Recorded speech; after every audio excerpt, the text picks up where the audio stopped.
for staying with us. I'm here with Dacre Stoker. Dacre, how are you today? Enrique, great to see you again. It's a busy time of the year for me. I mean, I think anytime Halloween rolls around and your last name is Stoker, there's a lot of pressure, a lot of questions, a lot of interest. But there's a lot of interest, in Dracula, even our book is in a bit of a slow point. Yeah, There's still I think the readers realize, yeah. as everything, Bram lulls you into this sense of calmness, and you Yeah. really it doesn't stay that way very long. Actually, it's quite. I don't know if it's a coincidence to have the end of the novel very aligned with the Halloween time. It's I hard to think that say. is fantastic. It is, because, as you and I very well know, your country has a rich history honoring the spirits of the dead, and as does Halloween. And I am convinced that Bram Stoker was very aware that Halloween started in Ireland 3,000 years ago. And Mhm. these people, the Celts, the Druids, all these mystical people, were very tied in. They were very aware of the seasonal change from the Yeah, end of the summer, when the sun goes down and it becomes dark. As we know, it's the veil between the living and the dead, the light and the dark is lifted, and we have the day of the October 1st, November 1st, when the spirits come out, and evil spirits as well as the good spirits. And it's time to sort of scare off the bad ones and embrace the good ones. And that's what I'm sure Bram was aware of. The folklore, the banshees, the changelings, the pukas, all this was, I'm sure, very big in his life. And I think at this part of the story Dracula, it's reflected when we begin to see Mina taking form, the possession of the vampirism. Is she going to become one of the living, or is she going to go to the one of the dead undead? Yeah.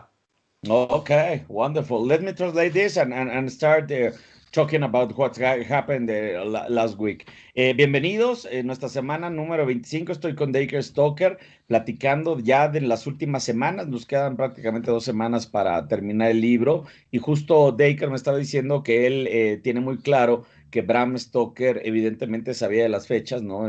Por el tema de Halloween. Y no, él dice que no hay una coincidencia en que el final de la novela pues tenga que ver también con esto, porque bueno, pues en Irlanda es la cuna del Halloween en términos generales, con todos los celtas que se disfrazaban y demás, que son el inicio de donde estamos ahorita celebrando. Ok, Dacre. So, last week was quite a few posting in the books. We just have a couple of entrances. We had notice from the ship that Dracula is traveling. So we had a telegram and a single post. Yep. But you and I know what's going on, and I think your readers do too. Our Yep, listeners understand this is a chess match, yep, and what Bram Stoker is setting it up, that the Count and the band of heroes led by Mina and Van Helsing, it's like outsmarting each other. No matter what technology yep, is available and the money of Godalming to send out these telegrams to Lloyd's of London, to the consulate yeah, in these different countries, tell us when the ship is coming. The Count still has the supernatural power on his side, especially since he's coming back to his country. And yeah, what's, to me, it's interesting is, once again, these are Englishmen, and they've taken the Orient Express across Europe. They go to Varna because that's where the ship was supposed to land. They've mhm, got confirmation from the consulate, from the docks, the harbor master, but no. Even though they had this information, the Count is able to change the minds of the captain of the Tsar Katrina, changing the weather, the fog, and he tricks them and he goes to Galati.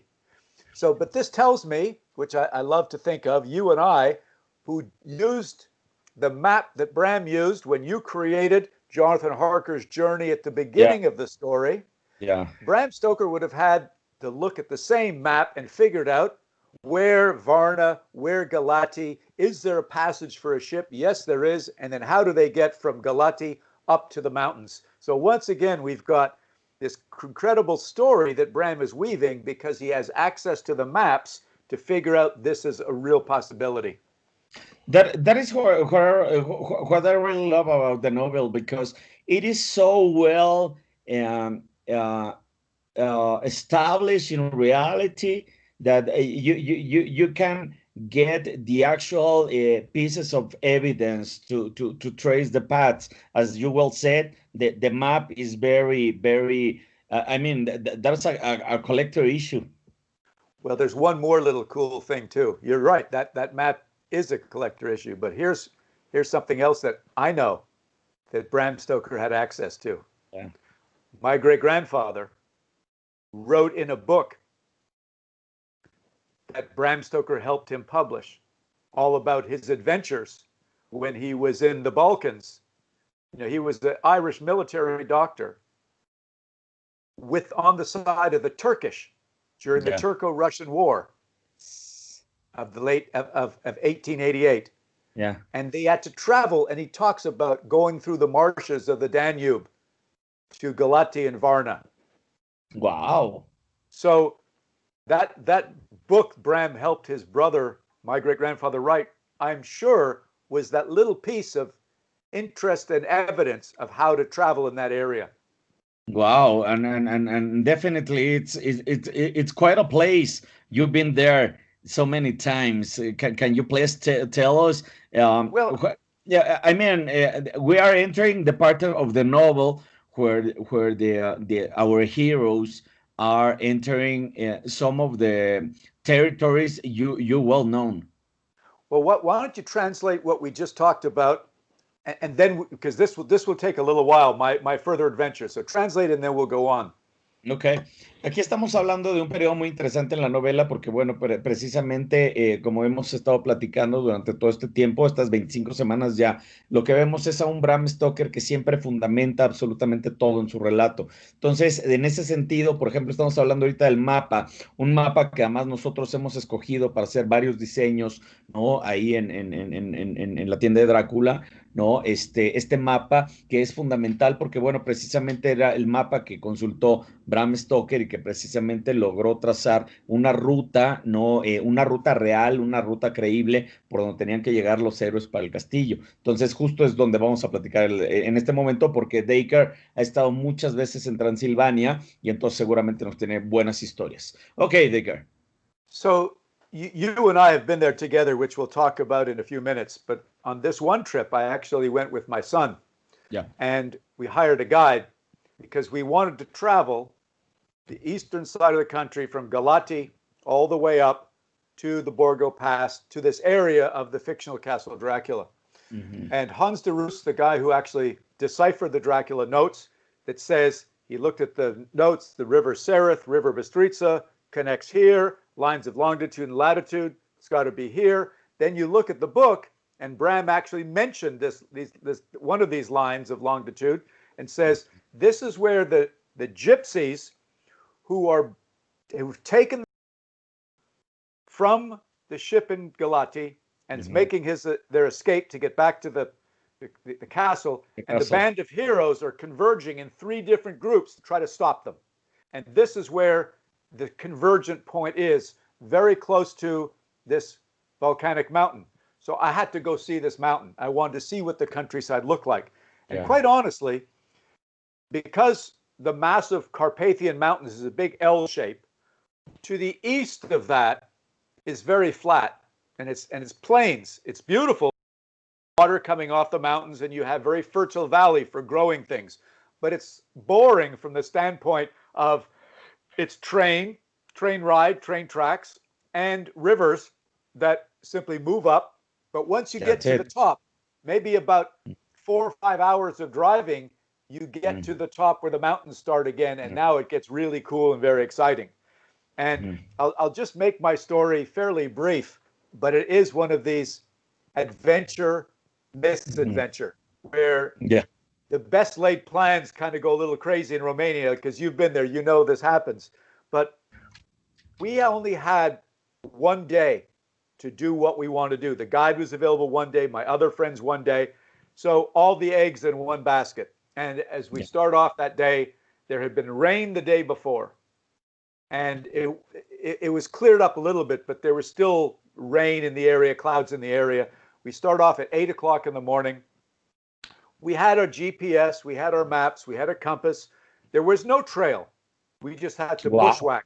So we got to an old logging road, and because this area had been timbered, we got to an area where we go through the forest, and then it opens up as we're going up a mountain about this steep. We don't need ropes and axes, but it's but it was quite difficult to climb. Yeah. And like this. And so it was all grass up to our knees, and there was big holes everywhere because this used to be a forest with trees. And when the roots had rotted out, you have holes and you have wet. And we had all the right equipment. You know, we had our backpacks with rain gear and hats and water and food. It took us about 2.5 hours to go up. Okay? Not easy. But Enrique, we disconnect each other for 1 minute. So can you repeat it? Your last sentence? Okay.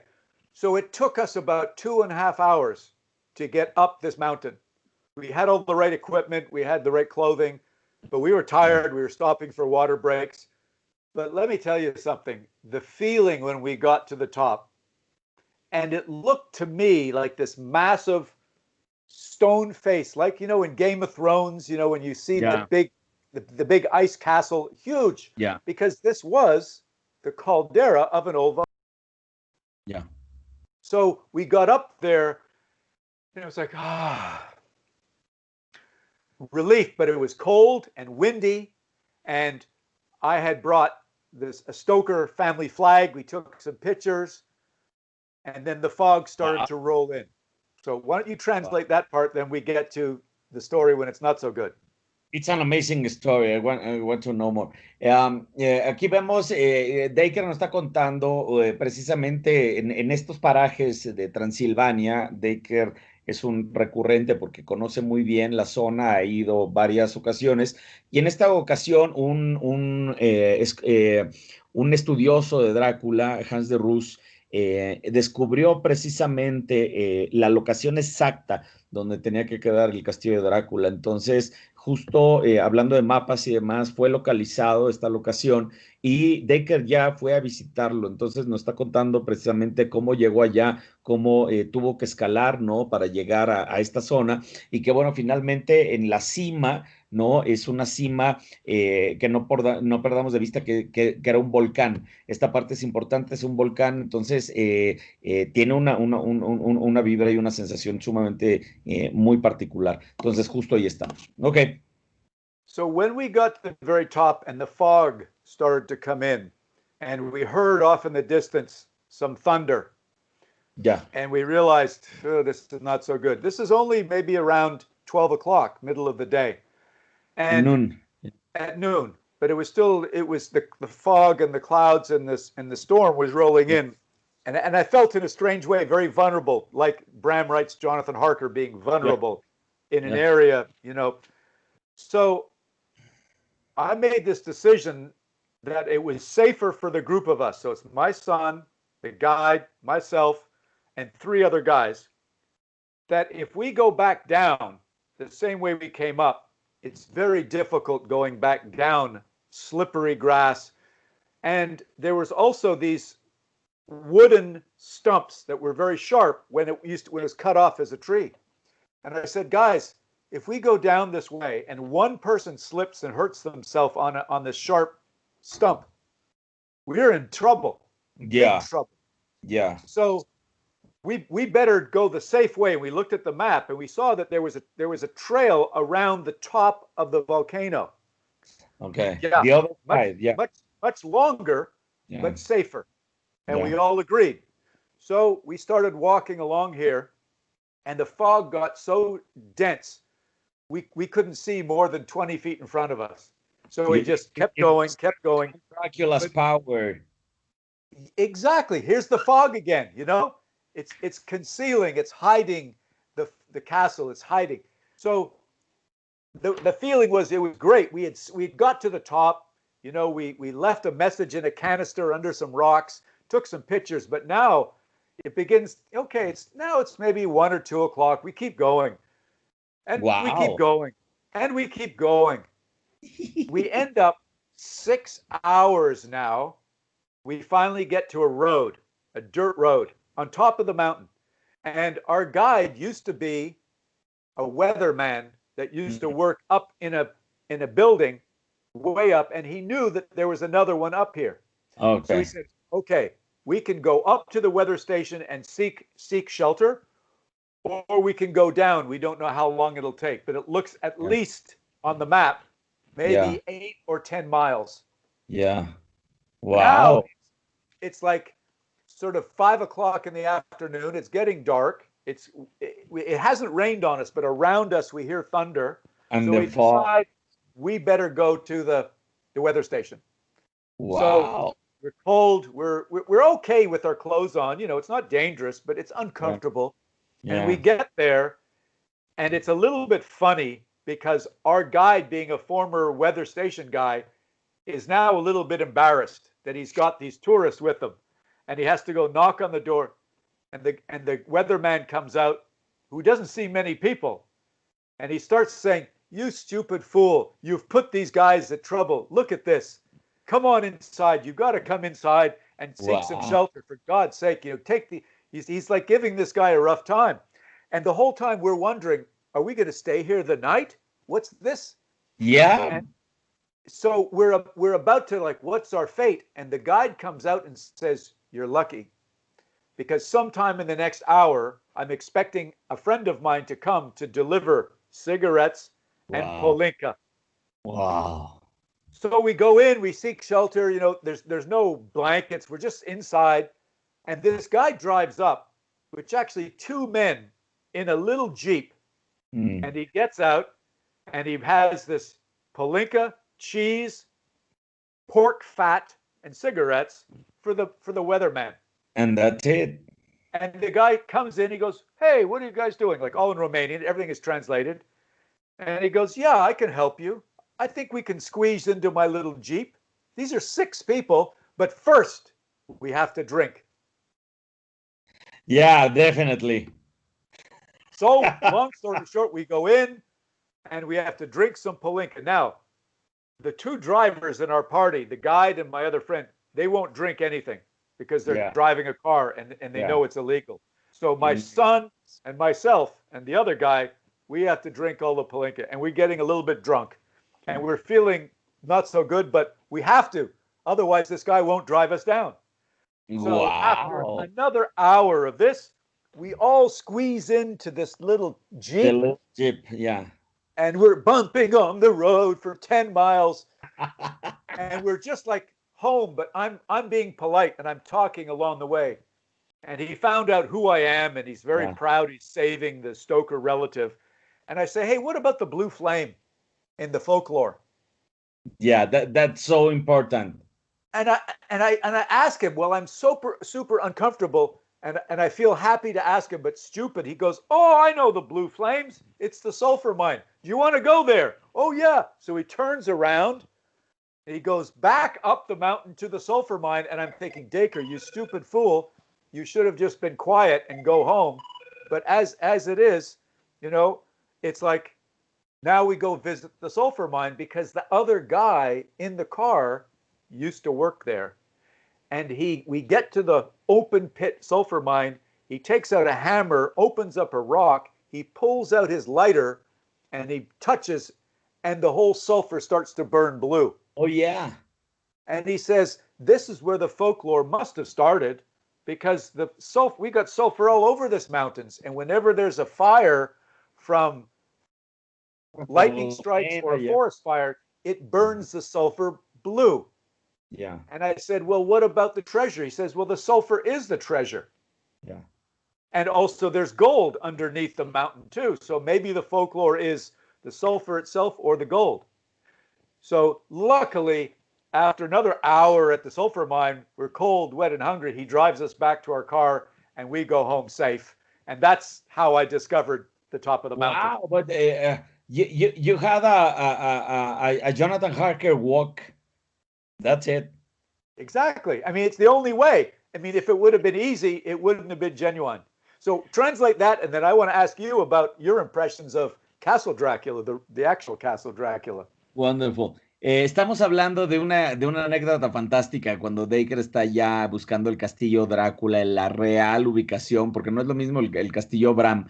Bram, ya estaremos platicando de eso, ese es un castillo muy turístico, pero no, la verdadera locación, ahí estaba Dacre una noche, más bien una tarde, y precisamente estando en la cima, empiezan a escuchar tormenta, empiezan a escuchar sonidos complicados y se empieza a juntar la neblina muy elocuente con Drácula. Entonces, ellos toman la decisión de no bajar como habían subido, porque el camino es sumamente peligroso, demasiado resbaladizo, el pasto y demás, y había como estacas por ahí perdidas entre los árboles rotos y demás, que podía ser muy peligroso. Entonces, entre el grupo toman la decisión de bajar, pero por el lado largo. Entonces le dan la vuelta al volcán y se internan literal en el bosque hasta perderse, tratando de encontrar el camino de llegada, cosa que consiguen llegar al camino, y ahora tienen la disyuntiva: bajar caminando, que eran cerca de 8 millas por lo que dice,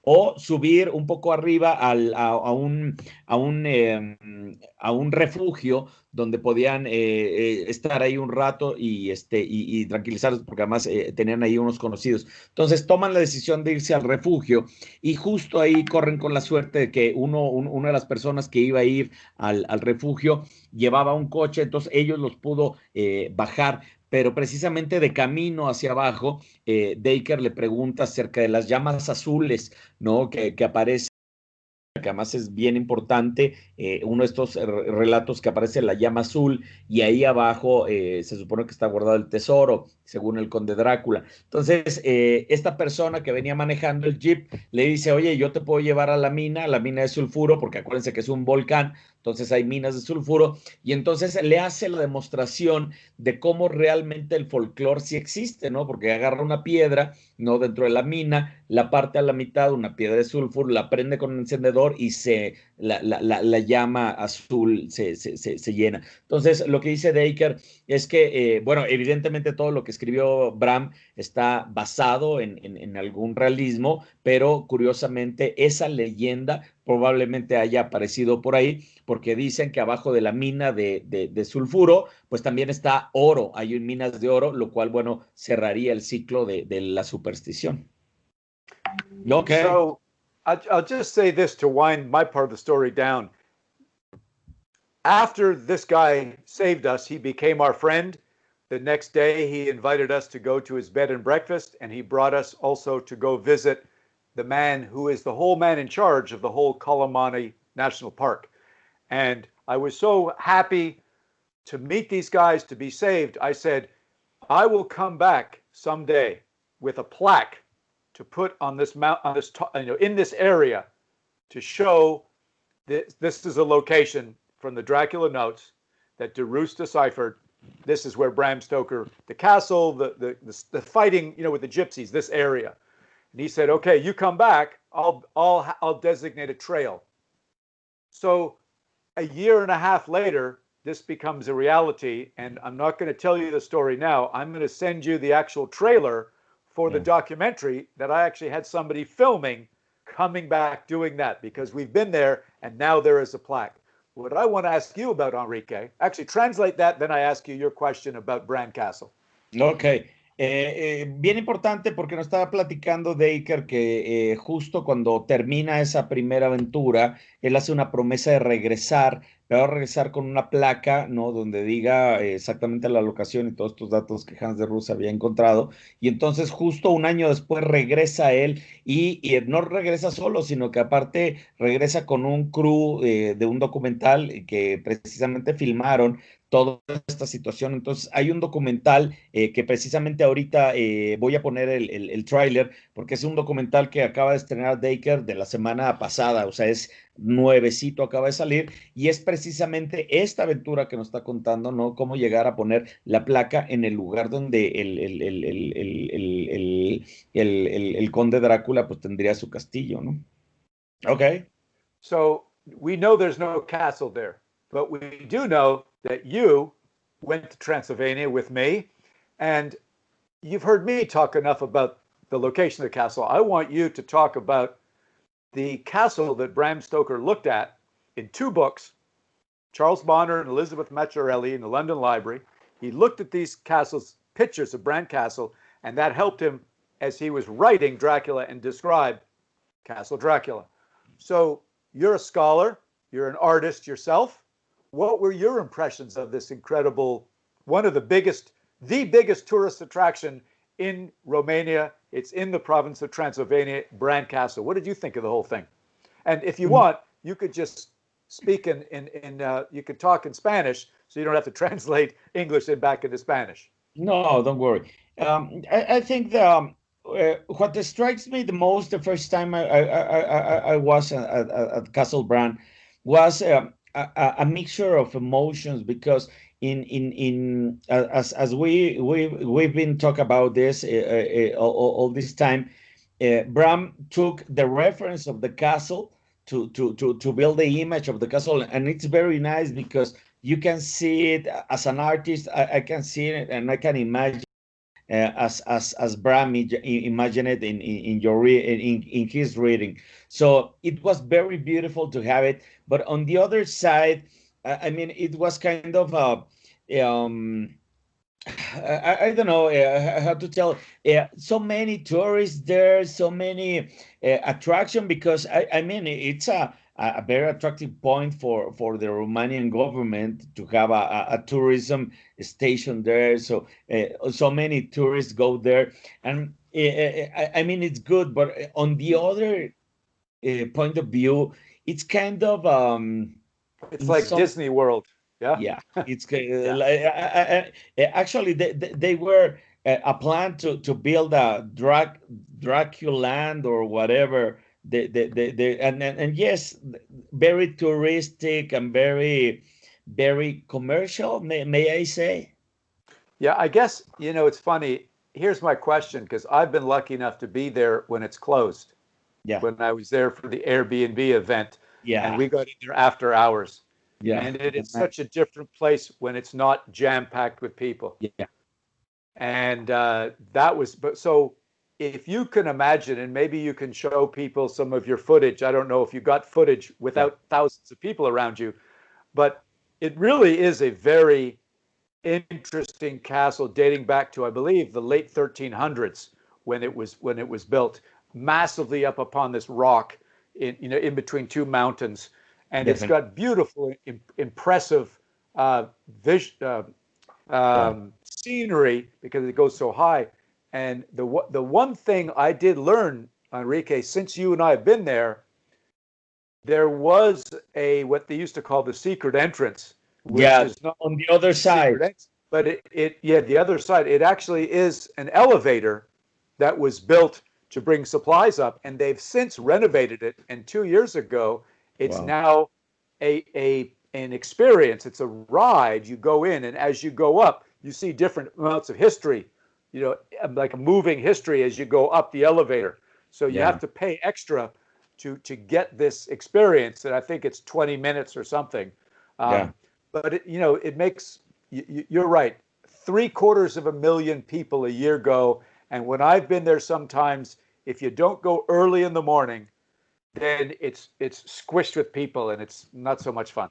No, no, not so much fun, because you're seeing people, not seeing Dracula at all. So that was my downside of the place. But to be there, it's very important because it's so symbolic. It's so. I mean, Dracula is not only a novel; it's a worldwide phenomenon that keeps entering in movies, in comics, in all the media. And Castle Dracula is one of those places that it's very a character by its own means. I mean, it's been represented in the Pink Panther. It has been represented in cartoons, in everything. So as important as Dracula is Transylvania. Yeah. So I think go ahead and translate that, and then maybe what you can do is show some people some of your footage, and they can get an idea. And I'll send you my trailer for my documentary. You'll see where the castle in Bram's mind was placed.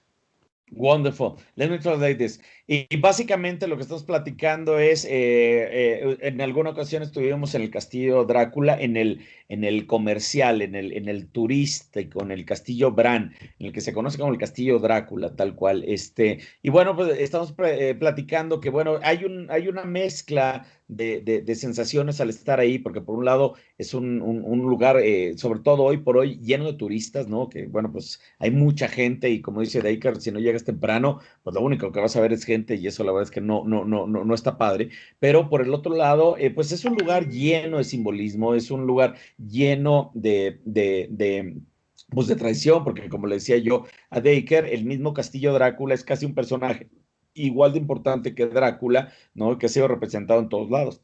Entonces, ok, Dacre.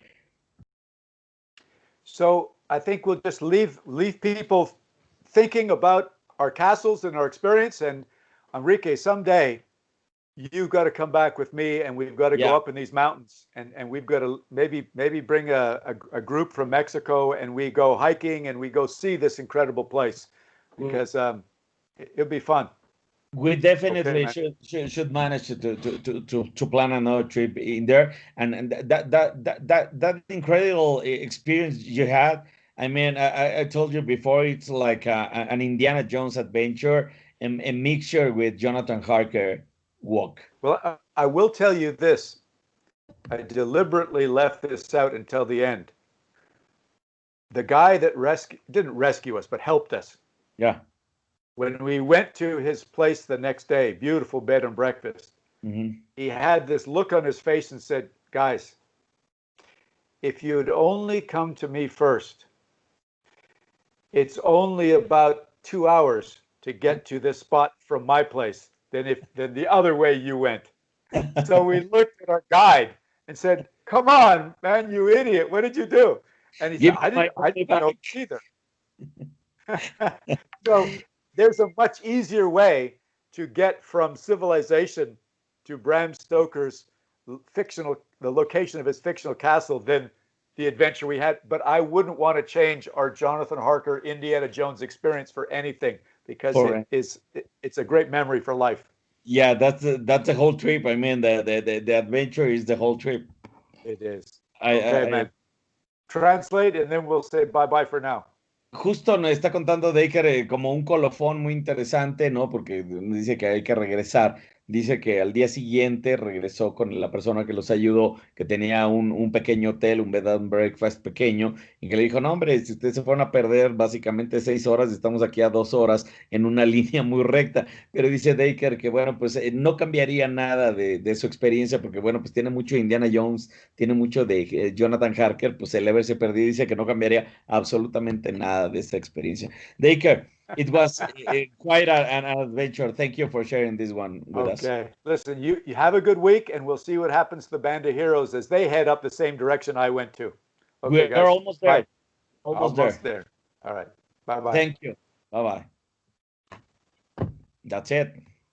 Okay. I really